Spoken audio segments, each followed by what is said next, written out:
Bien, ante todo, buenas noches. Vamos a dar a inicio a esta presentación. Vamos a poner pantalla completa, ¿correcto? Agradecer a los organizadores del evento y vamos a ir de plano a la conferencia que tiene que ver con la redacción de artículos de investigación preclínicos.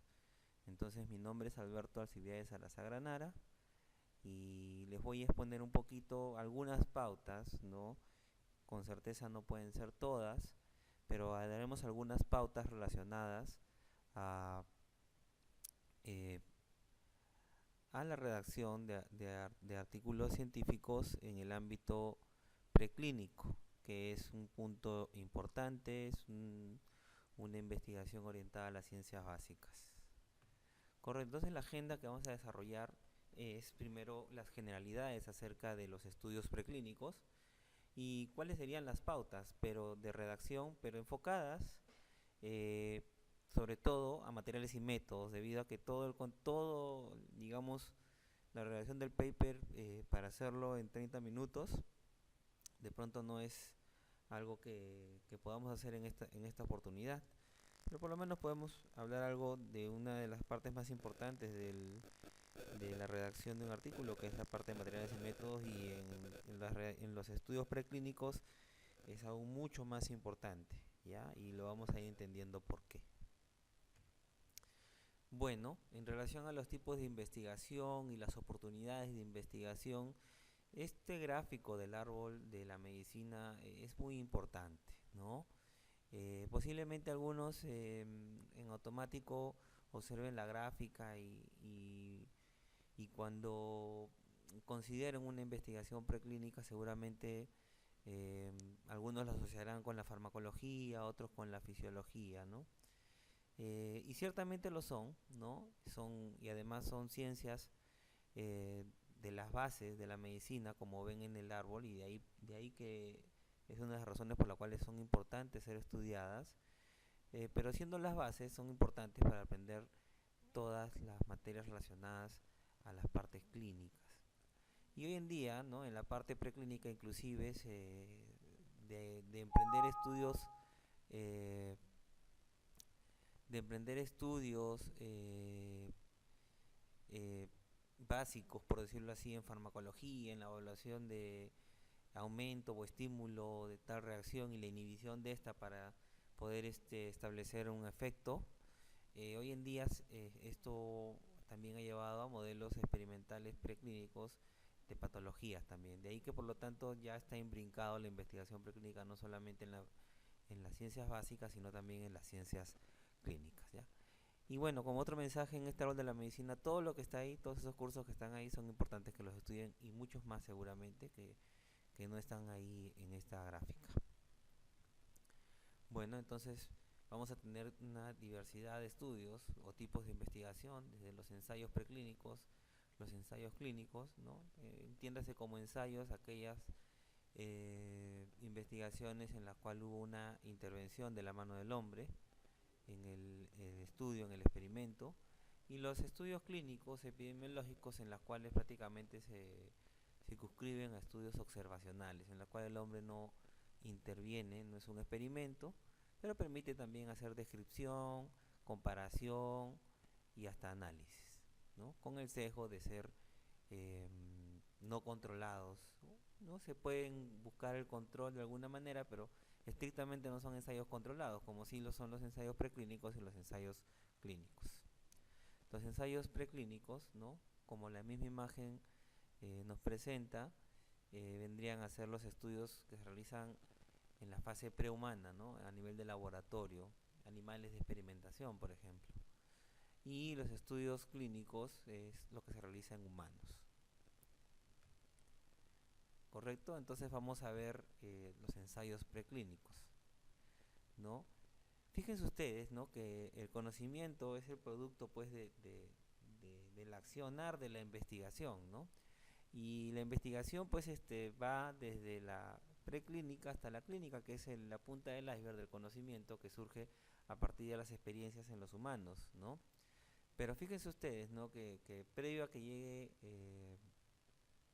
se genere un conocimiento directamente o colectándolo directamente desde el hombre, eh, primero es necesario que exista investigación preclínica, ¿no? Basada en ensayos, en estudios, en experimentos realizados en miles de animales de experimentación, ¿correcto? O también tubos de ensayos, placas Petri, etcétera, ¿no? Desde roedores, como ven en la gráfica, ¿no? Animal Biomedical Research, ¿no? Ven en la gráfica, la base son roedores, ¿no? Y esto va desde hasta mamíferos como vacas, actualmente simios, aquí también están los monitos, cerdos, ovejas, ¿no? Todo este conocimiento sirve para llegar a plantear experimentos en el hombre y a partir de eso hacer ensayos en el hombre, ¿no? Y la parte clínica epidemiológica es solamente tipificar la relación del hombre con la enfermedad, ¿no? Sin intervención. Entonces, esta parte de la investigación preclínica, pues son las bases, ¿no? Es la base de la pirámide del conocimiento en investigación médica. Muy bien, entonces acá tenemos otra manera de verlo, tal cual, ¿no? Basado en la evidencia, ¿no? Tan de moda que está en la actualidad la medicina basada en la evidencia, ¿no? Evidentemente la evidencia basada en estudios, ¿no? En estudios con metodologías científicas, ¿no? Eh, y que excluye, por supuesto, eh, a al conocimiento de la medicina tradicional que tiene más bases empíricas, ¿no? En algunas pirámides lo excluyen como en esta, en otras pirámides sí son considerados como evidencia también, ¿no? Eh, Sin embargo, para los fines de los ensayos preclínicos vamos a ver nuevamente que la base del conocimiento o la base de la evidencia va desde los estudios preclínicos que incluyen las investigaciones en animales, seres vivos, en este caso animales de experimentación, pero también los estudios in vitro, ¿correcto? De esta base surge todo el resto del planteamiento de investigaciones que generan evidencia, hasta las revisiones sistemáticas y metaanálisis, que es lo que está más en boga, o lo que ayuda también a la toma de decisiones terapéuticas especialmente. Muy bien, entonces en los ensayos preclínicos pues uno puede evaluar una serie de parámetros, comportamientos, eventos tóxicos, eventos adversos, de una serie de productos, de exposiciones, ¿no? En base a los planteamientos de la investigación, ¿no? Es lo que más o menos trato de ejemplificar acá, por ejemplo, evaluar la nocicepción, la inflamación, evaluar parámetros fisiológicos como la presión arterial, la frecuencia cardíaca, respiratoria, temperatura, la función cardiovascular, gastrointestinal, a nivel sistema nervioso, el comportamiento, la toxicidad, etcétera, ¿no? Por lo tanto, la definición de estudios preclínicos cae por su propio peso y son, por lo tanto, investigaciones sistematizadas que se van a realizar experimentalmente en el laboratorio de estudios, sea en vivo o in vitro, y que permiten conocer las propiedades positivas y negativas de una sustancia denominada fármaco. Entonces, estas investigaciones preclínicas sistematizadas se realizan en humanos, la respuesta también cae por su propio peso, ¿no? Esto se realiza en la fase prehumana, ¿no? Y se realiza en el laboratorio, placas Petri, tubos de ensayo o en animales de experimentación, ratas, cobayos, etcétera, ¿no? Aquí una imagen simplemente para tomar en cuenta estudios in vitro, ¿no? Los famosos estudios de la actividad antibacteriana en las placas Petri o algunos estudios en tubos de ensayos para ver la turbidez y también estar en relación a la actividad antimicrobiana o fitoquímica en estos niveles, y los estudios en vivo, ¿no? Haciendo uso de animales de experimentación como son por ejemplo los roedores como las ratas o los cobayos como, o el cuy, ¿no? Aquí solamente una muestra, ¿no? De que la redacción o los resultados de los estudios preclínicos son altamente publicables, ¿no? Y por supuesto hay una importante cantidad de revistas que reciben este tipo de estudios y revistas de buen nivel, ¿no? En cuartiles 1, 2, etcétera, ¿no? Aquí tenemos unos ejemplos simplemente para que vean un estudio in vitro, por ejemplo acá la actividad antibacteriana, propiedades de plantas de Puerto Rico, en este caso, ¿no? Yo vengo trabajando plantas medicinales un tiempo, de ahí que les traigo ejemplos de esta naturaleza. El estudio fitoquímico y del efecto del extracto acuoso de esta planta, correcto, en la actividad muscular eh, en animales de laboratorio, características fitoquímicas de esta planta. Son estudios in vitro, por ejemplo, las características fitoquímicas y el efecto en la actividad antimuscular. La actividad muscular debe ser un estudio in vivo o también es vivo, que le llaman, ¿no? En órganos aislados, ¿no? Aquí se hacía justamente una placa Petri para la actividad antibacteriana. Esto ya lo han hecho en ciencias básicas en la universidad. Y esta es la fitoquímica, por ejemplo, los cambios de coloración, ¿no? Son indicadores de un principio activo específico de una planta medicinal, por ejemplo. Aquí tenemos otros ejemplos. Aquí eh, un artículo relacionado a la actividad antinociceptiva o analgésica, ¿no? De estos alcaloides aislados de esta planta.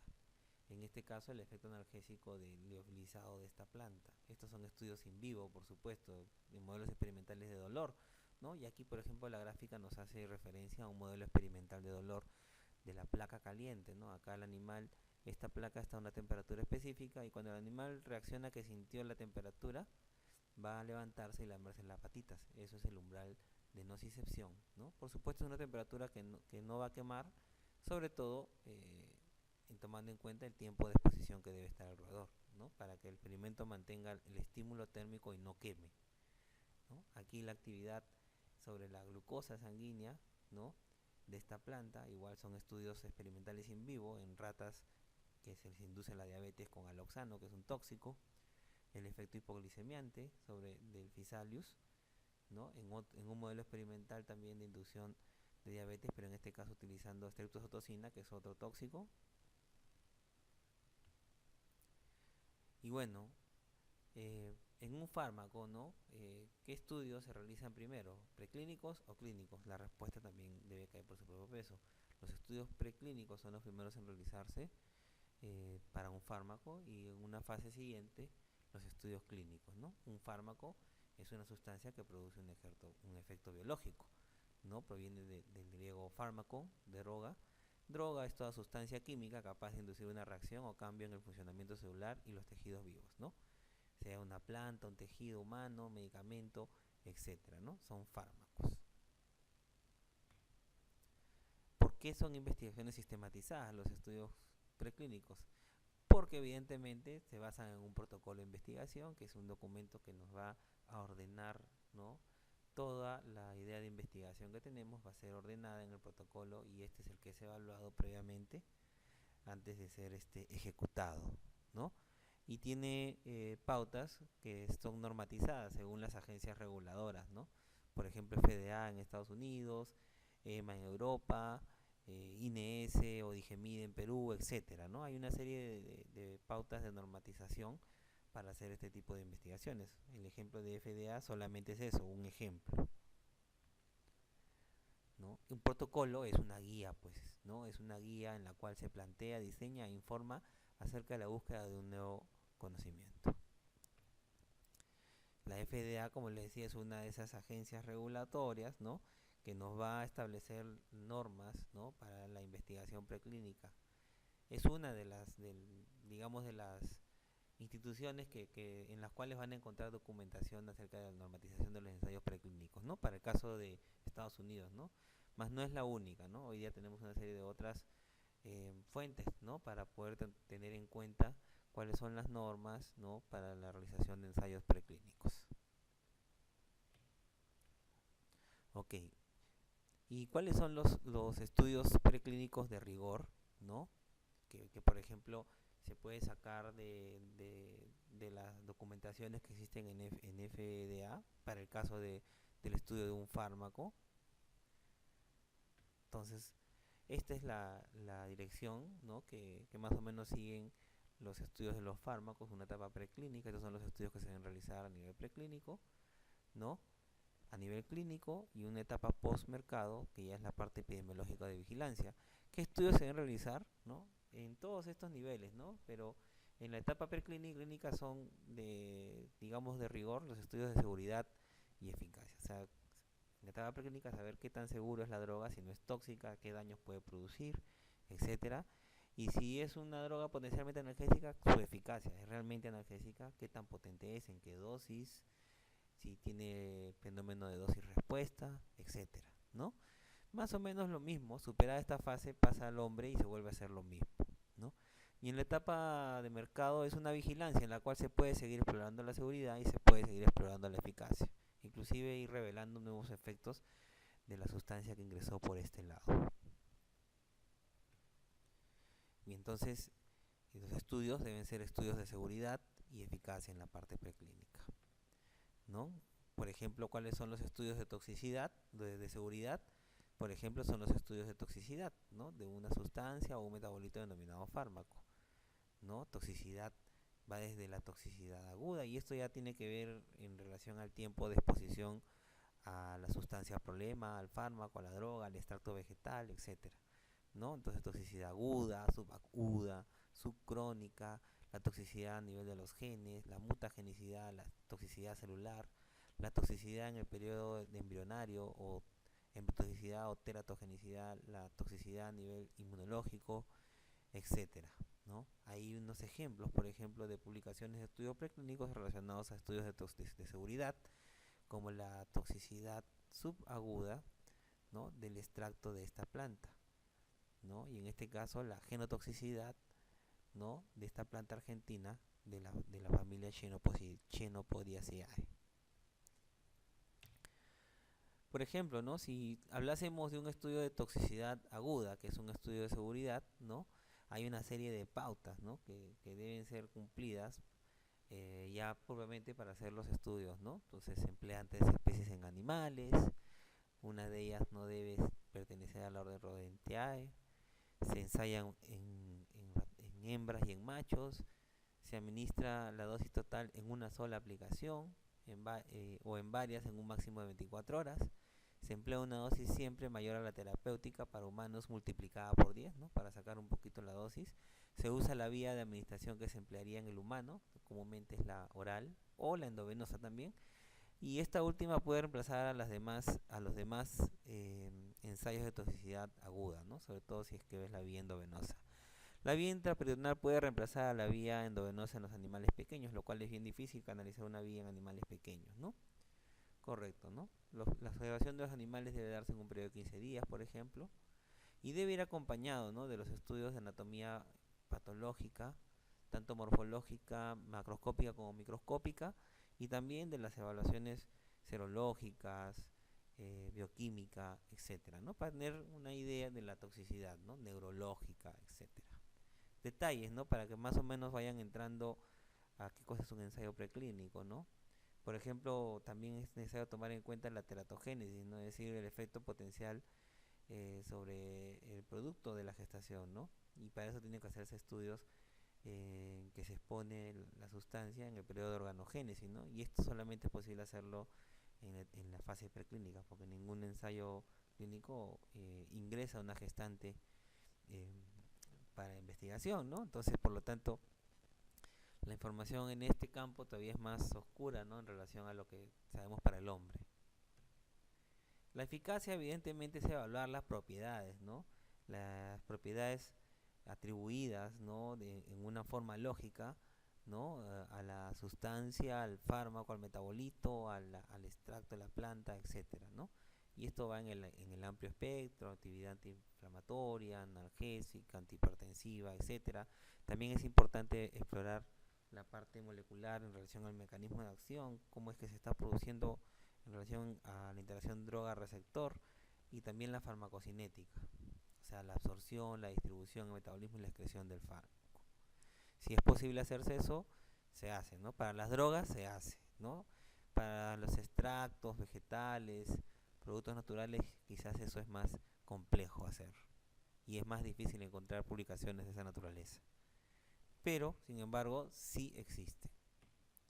Ahí solamente unos ejemplos relacionados a lo que estamos hablando. Por ejemplo, aquí el efecto de este extracto de esta planta sobre el metabolismo en hígados de rata, o sea, un estudio in vitro, ¿no? La actividad antihipertensiva de esta especie de lepidio, ¿no? En ratas con hipertensión espontánea en relación a un modelo experimental de hipertensión.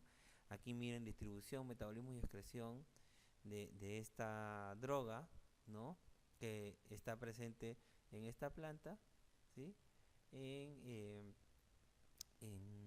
en ratones, ¿correcto? Pero en un modelo de aplicación tópica, ¿no? Aquí, actividad antiinflamatoria, analgésica y antipirética de este extracto de esta planta, en animales de experimentación. Muy bien, vamos a hacer una pausa acá.